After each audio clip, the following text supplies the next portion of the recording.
Right now, we're focusing our timeline around one pivotal point, and that is the abomination of desolation. Abomination of desolation is when, after the temple is rebuilt, the Antichrist sits on that throne within that temple.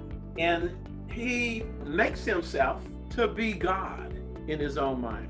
He's such a great deceiver, he deceives himself. He is really going to believe that he is God. But before that happens, remember that the same temple that Jesus speaks of in chapter 24, verse 1 and 2, there is a push in Israel to rebuild it.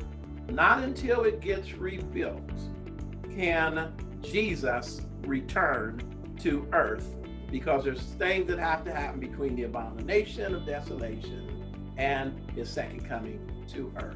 Because it has to add up exactly to the number of days. Time between the removal of the daily sacrifice from the temple and the time that the abomination of desolation gets set up, where the Antichrist comes in, will be 1,290 days.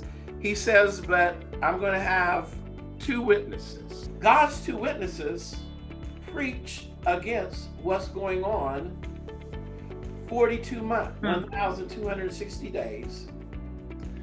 Then they get killed by that beast that arises out of the bottomless pit, a trifecta, Satan, the Antichrist, and the beast working together.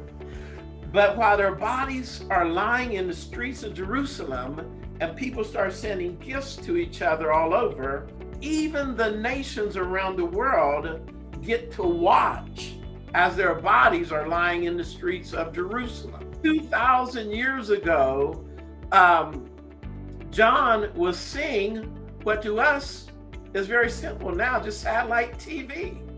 And between the abomination of desolation and Jesus coming to reign on earth is what's called the Great Tribulation. He's going to be fighting against Israel, as Jesus talked about, and he's telling Israel, you flee to the wilderness when you see this guy set up in the temple, because it's going to be trouble like you've never seen. So you better run so that you do not have to go through this great tribulation. It doesn't have to happen to you. Once we finalize this little section, which is the biggest part, then you have Jesus coming, Revelations 19. Then you'll have the millennial reign. Then you'll have a time of Satan being loose, which is a short time. And then you have the new heaven and new earth, and we can draw the rest of it out. But the whole key, I think, in understanding is to get the abomination of desolation.